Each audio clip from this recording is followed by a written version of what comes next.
All right, so we're on to day number 11 of our 30 days of Q&A.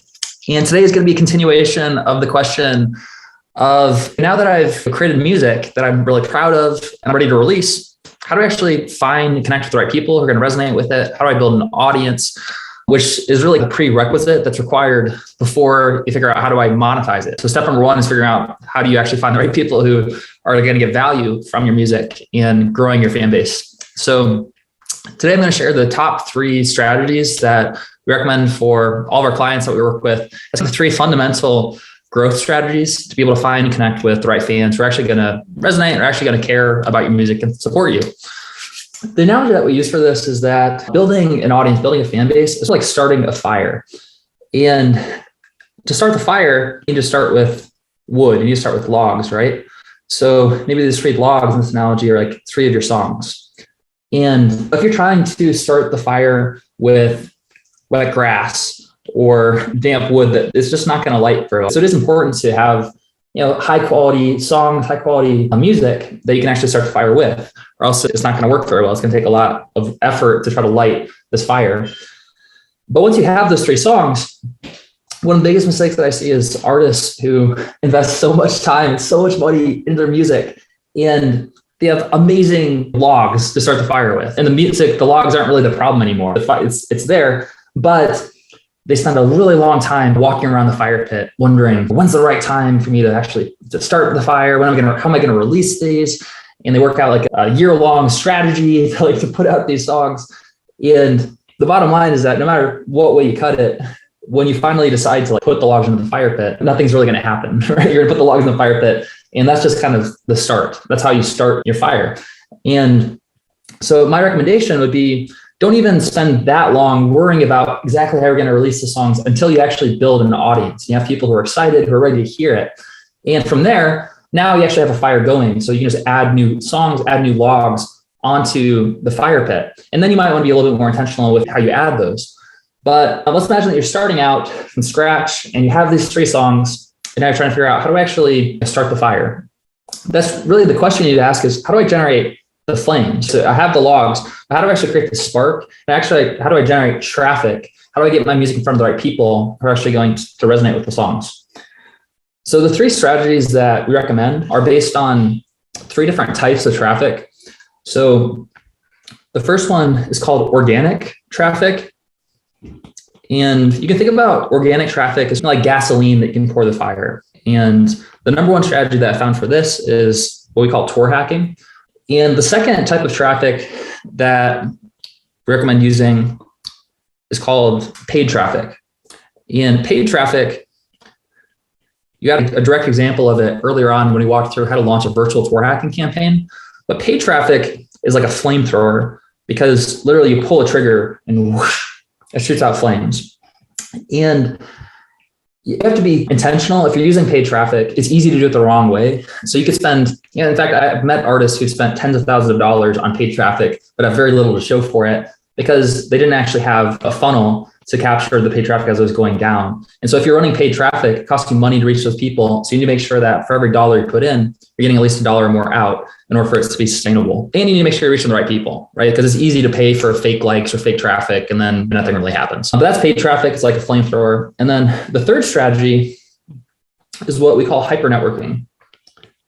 And hyper networking is super powerful, but I think it's really best suited for artists if you already have some momentum going, you already have the fire going. Maybe you have between 5,000 to 10,000 fans on your email list. And basically hyper networking is like finding a fire that's already going and putting your logs next to that fire. And it's one of the best ways to light your fire as well. So hyper networking, some examples of it are doing things like artist collaborations with other bands or the artists that already have an audience that are at the next level, going on tour with a bigger artist, doing a feature on a song, recording a video together, right? These are all ways to basically put your logs together with another fire. The issue with hyper networking at the very beginning is if you don't already have a fire going yourself, then it might be difficult to get those opportunities to collaborate with bigger artists, because usually there's a give and a take. It's like bees cross-pollinating, where it's a win for everyone. But in order for that to be true, the fire gets bigger when there's 2 fires that are coming together. So unless you have something valuable to offer in exchange, then I wouldn't recommend really pursuing hyper networking opportunities that much until you have some momentum going, and it's going to give you a much better return on your time and your investment for these types of hyper networking campaigns. So the three types of traffic are organic, paid, and affiliate. And let's go into more detail about the number one strategy within those types that I recommend for each of those types of campaigns. So organic, what this means is that you're not spending anything in order to reach those people. And generally, the key to having a good organic marketing strategy is you need to figure out, where do your fans congregate? Like, where do they orbit naturally?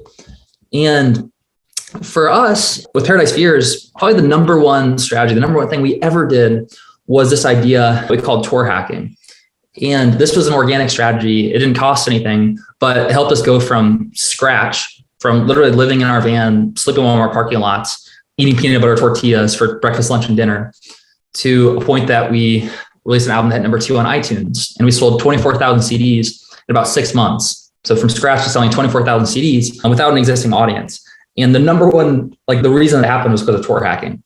And so basically tour hacking was an idea that our lead singer had, that we noticed our favorite bands like All Time Low, Mayday Parade, Blink-182, they were going on tour, and they would have thousands of people who would come out to their shows and be waiting in line for sometimes an entire day in advance just to try to get a good seat in line for the show. So they'd bring blankets, they'd be like camped out. And we thought, they're all just waiting there for the entire day. What if we walk up to them and introduce ourselves and share some of our music and see if they like it? And I was a super shy, awkward kid. So this didn't come naturally to me at all. I remember shaking and stuttering as I walked up to people. But what we found was that those people that we were meeting were the absolute best people to connect with, because those are the fans who actually care and actually support music and go out to shows and spend money to be there.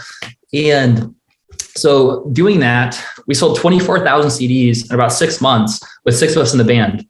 And so we split up into groups of 2, and we followed 3 different tours around the country, and we hopped between tours. Our lead singer and I were in a Honda Civic that broke down at one point. And ultimately, I think that experience also really just helped me to overcome the fear of rejection, because when you're walking up to strangers who are sitting in lines for shows, it doesn't make logical sense. But if you ever go out and do this, it's absolutely terrifying. There's something primal inside of us that literally, as you're getting ready to do this, it's don't do this. If you do this, you will die. Everything in your body is like, you will die if you go up and talk to these people.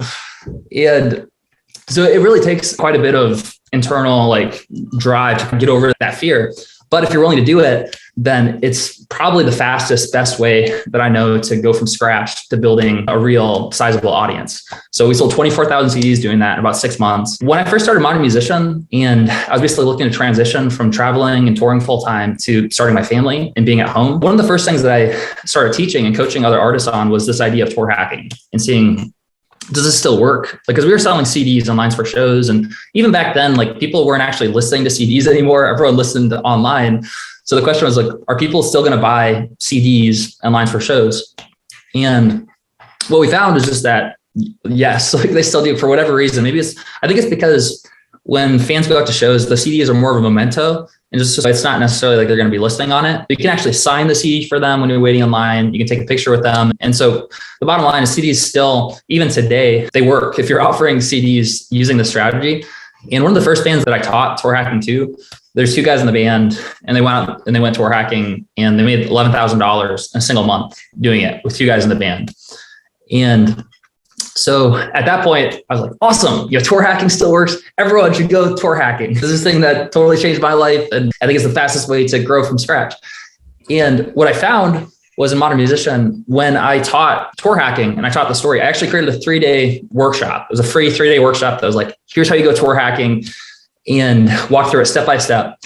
And what I found is that 98% of people who went through the workshop were like, this is amazing. Oh my gosh, I can see how that would work. Is there any way that I can build an audience without walking up to strangers, waiting in lines for shows? And can I do this online? I've got a day job or a family at home, and I can't just pick up and leave and just go follow tours around the country. The people who were willing to go and do it, it worked for them. They got great results, but like 98% of people thought, like, is there any other way to do this? And that's really where the idea of virtual tour hacking was born. And a lot of the stuff that we teach nowadays, Modern Musician, didn't exist when we were touring with Paradise Fears. And if it did, then it would have been a game changer.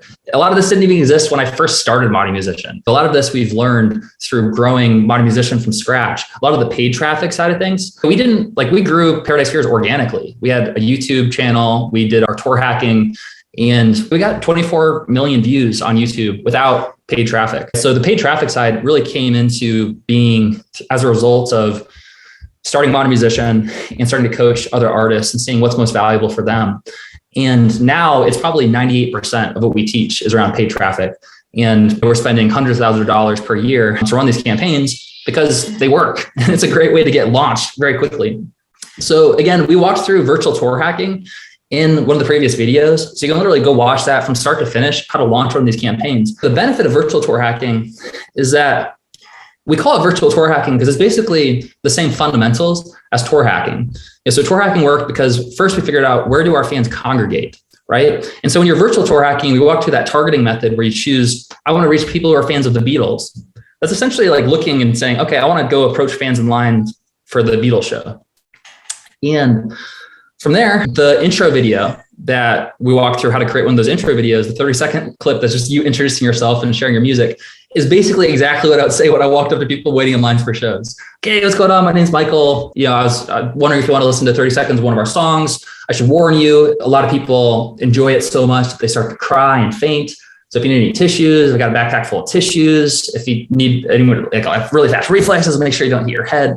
That was like my icebreaker joke. I said that probably 1,000 times to talk to people in lines for shows. A very similar method. Is just the only difference is you're having these conversations online and you're doing it through the messenger conversation as opposed to just having it in person. So I think the fastest way to connect with someone is definitely having real face-to-face conversations with them. There's not really a way to create a deeper connection with them very quickly. But the benefits of virtual tour hacking is that it's infinitely scalable. So with tour hacking, you can only walk up to so many people in lines for shows, and there's only so many shows that are happening. If there's a global pandemic or like a reason you can't go out to live shows, then you can't do that strategy at all in the first place.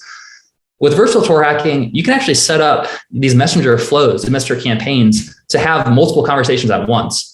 And some of our artists, we have a 73-year-old artist in our program who is literally getting thousands of messages per day from new fans.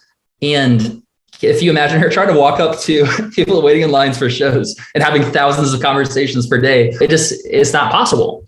But with the Street Team platform that we walked through, and again, virtual tour hacking, we have that video, I think it was called Best Way to Grow Your Fanbase in 2022, something like that. But if you watch that, then you can see the automated flow that you can create and how you can actually use artist AI to have these chatbot conversations in a way that has your voice, but also is scalable and doesn't require you sitting on your computer for 10 hours a day in order to connect with people. So I'm a big fan of virtual tour hacking. Again, one of the biggest things with paid traffic is that you need to make sure that you have a good funnel strategy on the back end. So if you're running traffic and you're spending money to reach these people, then you need to know that for every dollar that you're putting in, you're getting at least $1 or more out. And that's how you can also scale these campaigns too. So we walked through cost per acquisition, value per acquisition. And the bottom line when it comes to paid traffic is you want to get your cost per acquisition as low as possible. And you want to get your value per acquisition as high as possible. Part of the game with paid traffic as well is that it's not necessarily as cut and dry as soon as you have a profitable campaign. Let's say that you spent $100 and you made $1,000 back from that campaign. Then your return on ad spend would be 10 times. So you put in $1, you got $10 out. And I don't know about you guys, but if you're going into a casino and you put in $1 in the slot machine that gives you $10 out and it does that like reliably, then you want to grab as much money as possible, keep putting it into that slot machine to bring it back. And in a ideal world, you could do that infinitely, where it's, okay, cool, I put $1, I got $10 out, I'm going to put in $1 million, get $10 million out. But that doesn't work, because basically what happens in part of the art form with paid traffic is that when you scale up your campaigns, what's going to happen naturally is your cost per acquisition is going to increase as you're reaching more people. And so what that means is that there's it's a balancing act where your entire strategy when it comes to paid traffic is, as you scale up your campaigns, because we have some artists who are literally spending hundreds of thousands of dollars per year on music funnels because they're profitable and they're reaching a lot of people with it. But your cost per acquisition starts to go up quite a bit when you're spending that much money. So what you need to do is you need to get really smart about quote unquote split testing. And what that means is, we can do a video that's all about split testing. That could actually be a fun one. I'm going to write that down quick. So split testing is really important when it comes to paid traffic, because what you can do is you can have two different pages that your fans can go to. So one easy example is, let's say that you have two different songs and you're not sure, okay, which of these songs are people going to really resonate with? Which one's going to get the best results? Then you could actually have a split test early on where you're sending 50% of people to your first song and you're sending 50% of people to your second song. And then if you're tracking your metrics, then you can see, wow, when I send 50% of people to the second song, 80% of those people said that they liked it and they opted in for my email list. But when I sent them to my first song, only 20% of people did the same thing. And so that's one example of split testing. But the reason that's important is because if you think about it, that one split test, if you went from 20% to 80%, that means that literally it's improving the profitability of your entire funnel by 4 times with a single split test. Because that means that your cost per acquisition is 4 times less because of that single tweak. And so that's an incredibly important part of scaling the system, is doing split tests. And that's how you can balance the cost per acquisition going higher as you scale up, is that you need to get really smart about testing and decreasing your cost per acquisition and improving your funnel sequence. And that benefits you whether you're running paid traffic or any other campaigns. People are discovering you online. Now you have this split tested system that is refined and working a lot better for you. With Modern Musician, the way that we work with all of our clients is that we have a ton of traffic and we're testing out a bunch of things with all of our artists. We spent over $730,000 in the past year alone testing out different traffic sources, different funnels, different offers. And so if you are using the right model, and honestly, like you being here right now and watching these videos, this is a result of all of that testing. Like you're getting, the stuff that you're getting right now isn't just, this is an idea. Like this is all based on spending nearly $1 million in the past year, testing out everything. And you're only getting the things that we know are working right now. So that's going to save a ton of time and a ton of energy if you can find those models and those templates and get started with that. But ultimately, everyone's unique, everyone's different. And so as you roll this out, you might start with a model, but then you might want to customize it, make your own, and split test and see what's working best for you based on your situation, based on your fan base. All right, so that's virtual tour hacking. It's running paid traffic. And we walked through the video specifically on how to do that earlier in the series. And the last one, hyper networking. So this is something, it's one of my favorite strategies to focus on, because I think that it's like a win-win for everyone. And if you get a really good hyper networking strategy, it benefits you in a lot of different ways. One, it gives you a network effect where you can go on tour with other artists that are bigger than you, that are around the same size. And it gives you this network effect where you can hone your music and you can learn things by collaborating with other artists, and they give you ideas that you never would have had in a million years, but through co-writing with them and through collaborating, it really brings everyone up together. And I think there's just something healthy about networking in this way. It's like the way that our brains function, right? Like we have all these neurons, and if you just had the single neuron by itself, then it wouldn't be that powerful. But you have all these neurons that are interconnecting with each other and creating a network. And that's really the power of hyper networking, is like having this network. And the truth is, everyone has things that make them unique, that they can do better than almost anyone else. Albert Einstein, we might have used this quote earlier in the series, but it's a good one. It's worth repeating. Is if Albert Einstein said, everyone's a genius, but if you judge a fish by its ability to climb a tree, then it might grow up its whole life thinking that it's dumb. And so true. It's so easy for us to take for granted the things that are our genius zones because they just seem normal. It's just like, everyone can do this. This is just like, for me, a lot of the automation work and a lot of the systems and things that we build, that's just something that I geek out about and I enjoy in technology. It just comes naturally. But for a lot of people, they say, this is super helpful, having this broken down, having these templates. And that's something that I personally wouldn't have known is something that's valuable or like a genius zone if it wasn't for having this networking and connecting with other people and having that reflection. Hyper network, maybe we can do a training that's a deeper dive into just this idea in and of itself, because we're actually, one of the things I'm super excited about with the Street Team platform that we're adding in end of Q3, beginning of Q4 this year is a hyper networking feature so that we can connect and facilitate these relationships between the artists who are using the platform. So to make this easy for you guys, what we're going to do is we're going to create a form process where you can insert some details about yourself, your music. You can share some links to your songs. You can share, what are you looking for? What are you looking for help with? What are your strengths? What are your weaknesses? And basically get put into this database of other artists who are looking for collaborators and using that as a way to connect you with each other. And then also creating some streamlined systems within the Streets Team platform so that you can actually promote each other's music and cross-promote that way. There's this feature, I don't know if it's a feature so much as just a cultural thing that happens in the Twitch platform. So Twitch, if you guys aren't familiar with it, it's a live streaming platform that some musicians use to perform live. And there's a great community aspect of it where some of these creators or these musicians can do something called a Twitch raid. And what that means is if a Twitch streamer has 150 people that are watching their live stream as they're performing, and then they're about to leave and end the stream, rather than just ending the stream, the Twitch streamer will say, hey, let's raid this other live stream. And so what they do is they actually take this whole audience that's there with them right now and they move everyone over to a different artist and they raid the stream. This actually happened to one of our core leaders at Modern Musician is Eli Lev, and he's an amazing musician.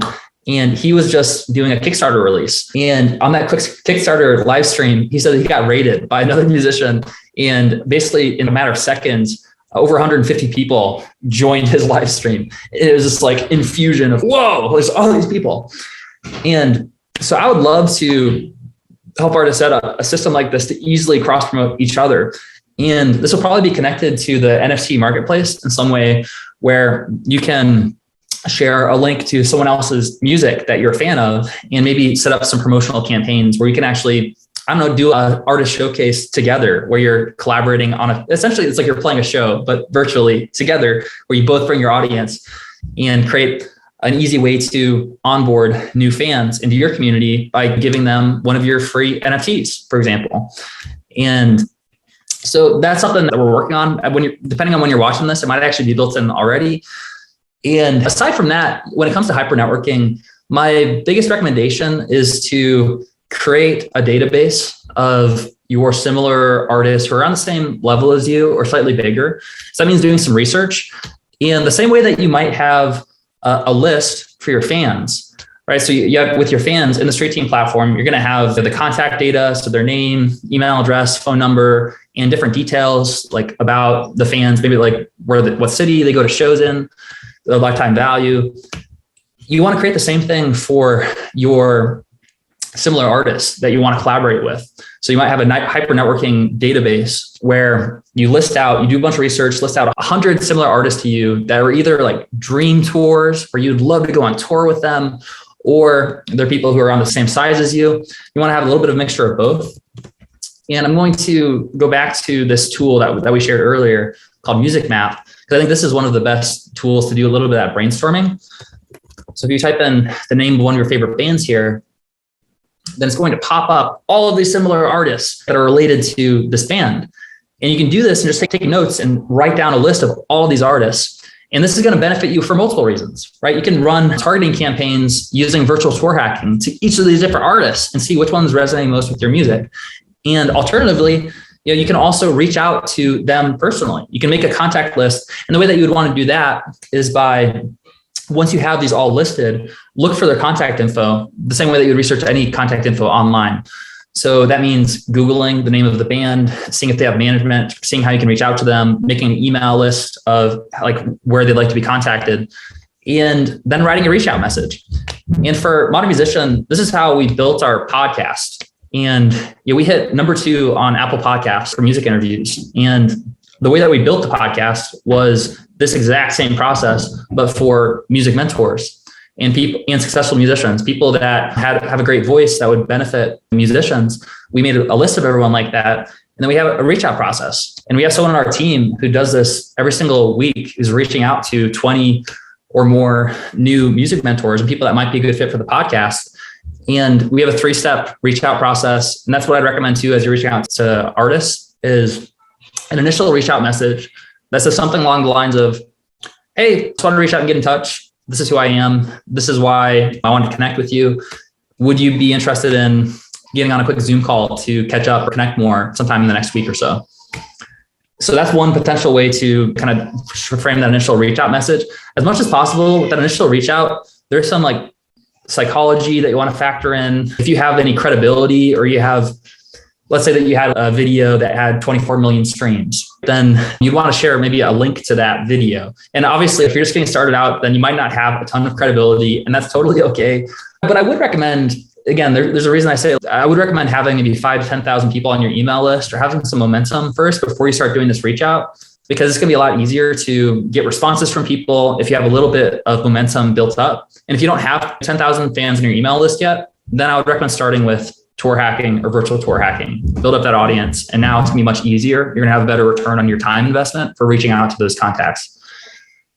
And so that's the first reach out message. I would reach out to just get on a quick Zoom call with them, connect. And then from there, you could just figure out, how do we want to collaborate? You could write a song together. You could record a video together. You could have a recording studio session together, or you could just do a cross promotion for each other. You could say, I would love to support your music. I'm a big fan of your songs. I have an audience of 10,000 fans on my list that I think would like your music. What would be the best place to send people to check you out? Over $1 million of our revenue in the past year and a half has come from our JV partnerships, our affiliate relationships, from doing cross promotions like this. And so it's a very valuable traffic source. And this is what we can build into the Streak Team software that I'm really excited about, is like a proper promotion sequence to really support each other. And I think what that would involve is having a week-long email and text message sequence that you send out to each other's lists that basically invite them to an artist showcase, where it's you sharing a few of your best songs, your best videos, sharing the stories about what inspired them. And then if they enjoy the song, inviting them to join your Streak Team and join your inner circle.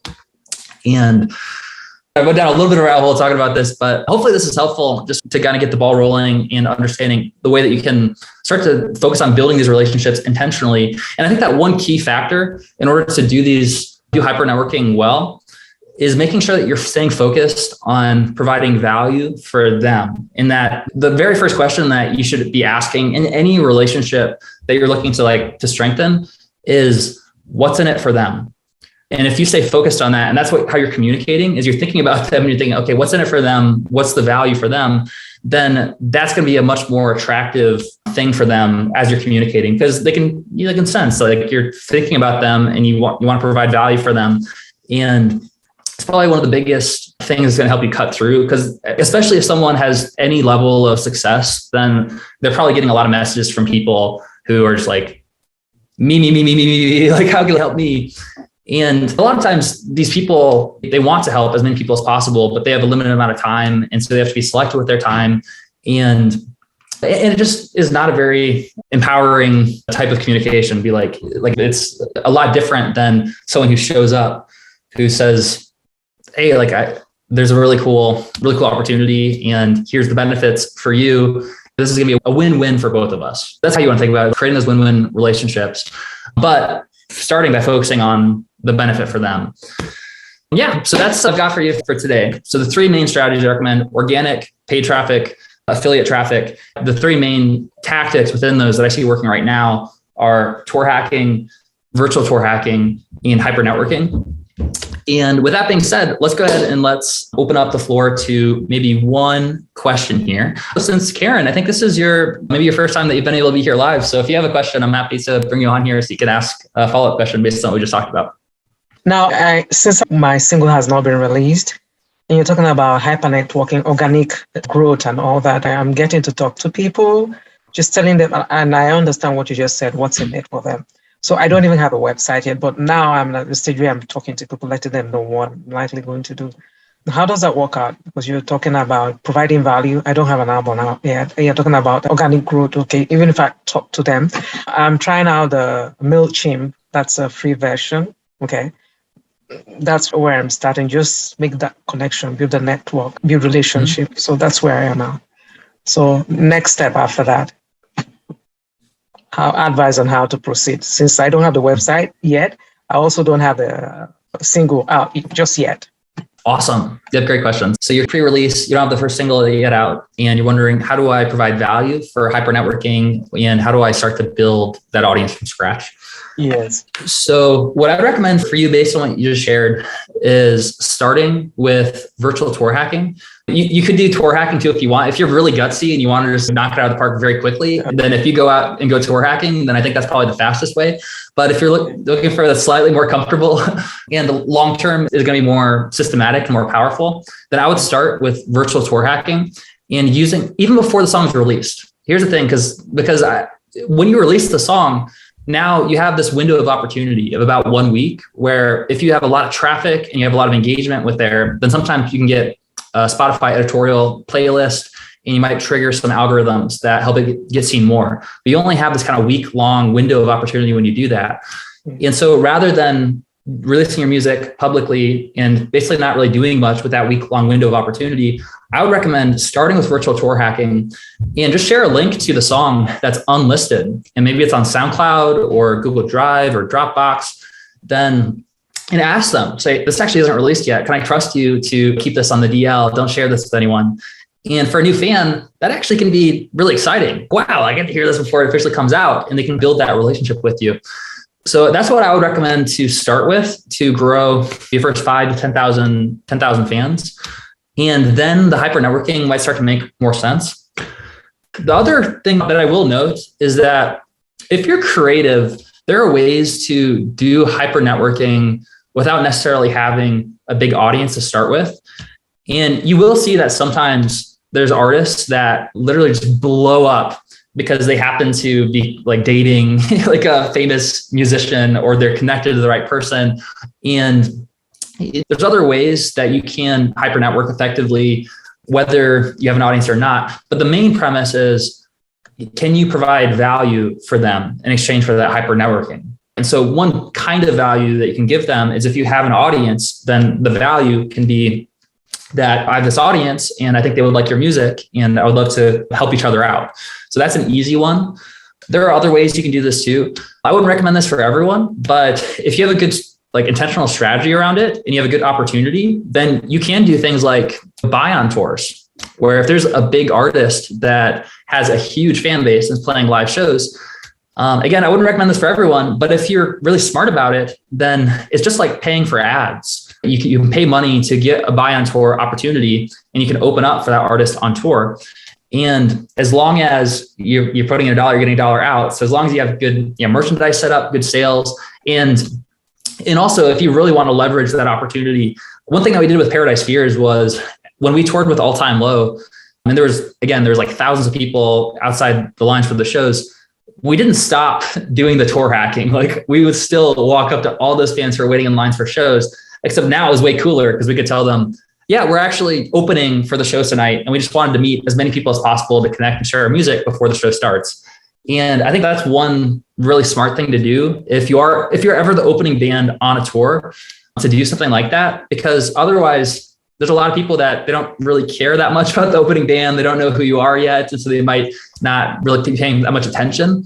But I guarantee you that if you meet them in line for the show and you connect with them before, and then they see you up on stage, that's gonna be 1,000 times more powerful than if you were just an opener that they didn't know, they didn't really care about. So the short answer to your question is that you can leverage other forms of value to provide, whether it's in the form of money, if you're doing a buy on tour, or if you happen to have some connections where maybe you're an amazing video producer and you're a very well-known video producer, then the value you offer could be, hey, like I'll record a music video for you guys. That's hugely valuable. So you can be creative with the types of ways you provide value, even to the point of, I think most businesses or most successful musicians or businesses, there's never enough time to do everything that you want to do, because that's just the nature of life. There's a limited amount of time and there's an unlimited amount of things that we could do. And so I've heard this shared by a few different successful entrepreneurs, that they got their start by interning and just getting in the room, getting their foot in the door at studios or places where they basically just said, hey, I would love to learn from you. I'd love to connect. How can I provide value? How can I show up and help you out? Is there anything that you guys need that you're looking for help with? And they'll show up and they'll do whatever they need to do to get their foot in the door and start building those relationships. So it might be being an intern at the studio. It might mean you're grabbing coffee and you're just being in the room. You're helping run errands and stuff throughout it. But you're starting to connect with those producers and you're starting to connect with these artists that are coming in. So yeah, I think that most businesses, whether they're music businesses or any type of businesses, they're always going to be open to receiving more help if you can show up and you're asking the question, how can I provide value? What are you looking for? And yeah, so you don't necessarily have to have a big audience in order to do this, but I do think that it is one easy benefit if you have that audience where you can say, hey, I think my audience would like your music. Do you want to do a cross promotion? Wow. Make sense? Yes, that's a lot of value. Thank you, Mike. Yeah, you got it. Thanks for the question. Yes. All right. So hopefully this is valuable. I geek out about this stuff with the tour hacking, virtual tour hacking, hyper networking. And I'm super excited to build this into the Street Team platform. And it's very ethos is being able to facilitate those relationships with each other. And yeah, so we'll wrap up for the day. Tomorrow we'll be here again live for day 12 of our 30 days of Q&A. And Gary, looking forward to listening to your daughter's music. It sounds like she's super, super talented. So looking forward to connecting more. And until next time. Thank you. Yeah! You have to end it.